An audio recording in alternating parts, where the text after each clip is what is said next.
Welcome to Tech in the Car. This is a brand new, just unveiled 2022 Audi RS3 in the sedan, saloon, limousine version, the sportback version, all the details, including the US, coming up. Let's start with the power. We've got 294 kilowatts of power, that's 400 horsepower in Europe. Still no information about a performance edition. Hopefully that will be coming. We do know there's a 401 horsepower version coming to the US in both the sedan and the sportback version. Hopefully something like that will come to Europe. But if you're in the US right now, you're going to be getting the fastest, most powerful RS3 very, very soon. In terms of torque, we're looking at 500 Newton meters, so up 20 on my previous generation RS3. So more torque, and it's available lower down in the rev range as well. Because this torque is now available between 2,250 revs and 6,500 revs, it means that you get faster speeds, quicker acceleration from the new RS3. We're talking 3.8 seconds to 60 miles an hour. And then we've got a top speed if you have the dynamic package and the de-restricted package, which gives you up to 290 kilometers an hour. So that's the fastest the RS3 has ever been. That's really, really fast. And what about that extra power? The 400 PS is available from 5,600 RPM, which is earlier than ever before, up to 7,500.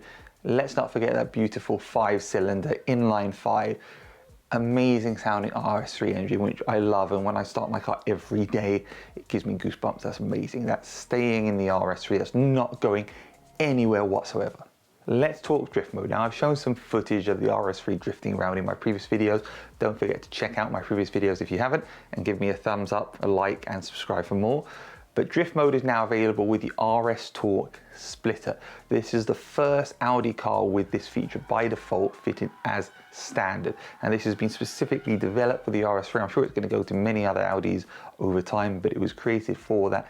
And it allows up to 1,750 Newton meters to be delivered to each individual rear wheel. Now, that is way more torque than we have available in this car, but it's showing the potential of this technology in future Audi models, so I'm sure it's going to be coming down to there. Of course, the RS3 comes with RS Torque Rear, which is specifically designed for drifting on the RS3, and you saw it drifting sideways around, just like BMW in some of the earlier videos, so that's a lot of fun.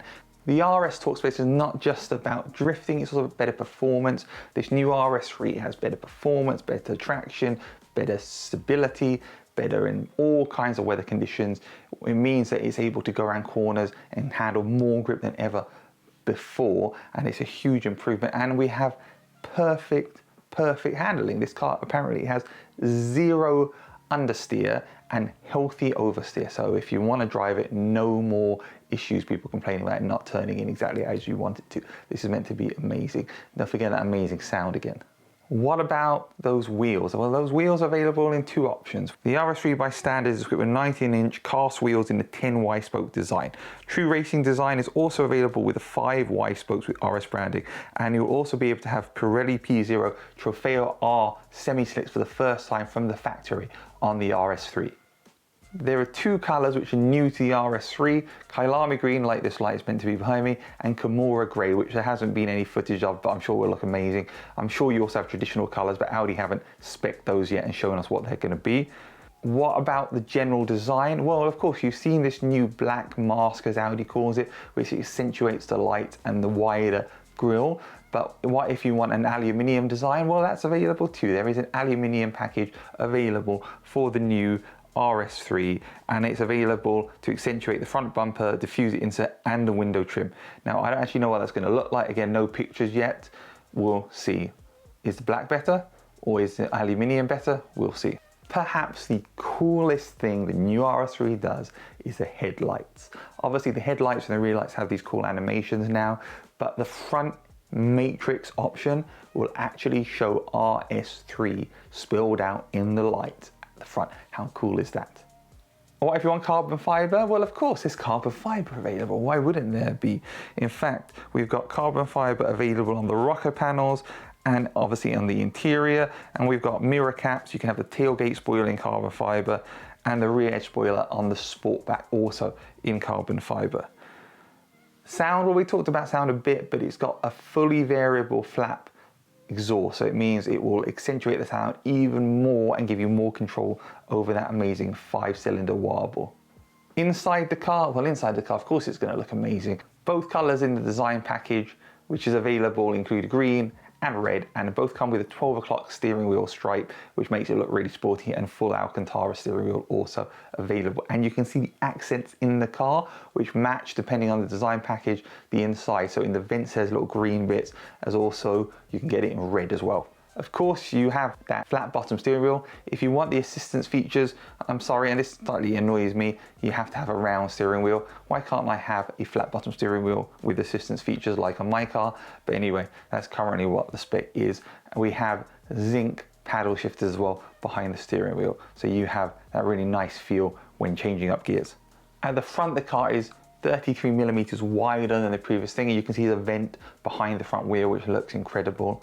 And then of course the whole car is a lot stiffer and a lot more set up for better ride. It's 25 millimeters lower than the A3 and the S3 for even better ride. Of course, you can get adaptive dampers too if you spec that, so you can get even more control over the ride. And the steering wheel has the RS button as well, allowing you to swap between the different options. Talking about the digital driver's display, we've got the ability to choose between 3 options in RS performance mode, including the runway design. That's the first Audi that I've seen which gives you that much control, so you can choose what you want there. And the new heads-up display also includes a traffic light shift lights between green, yellow and red, which will pop up on your windscreen as you're changing gears, which is very cool to see.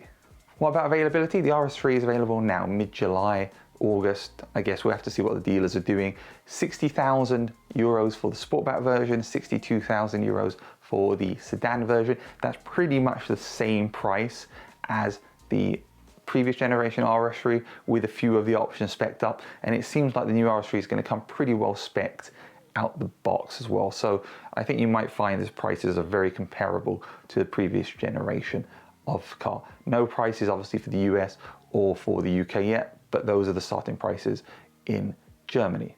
Hope you enjoyed this video. Please like, please subscribe. There'll be more on the new RS3, including hopefully a drive of it. Stay tuned. Stay safe, everyone. Thank you.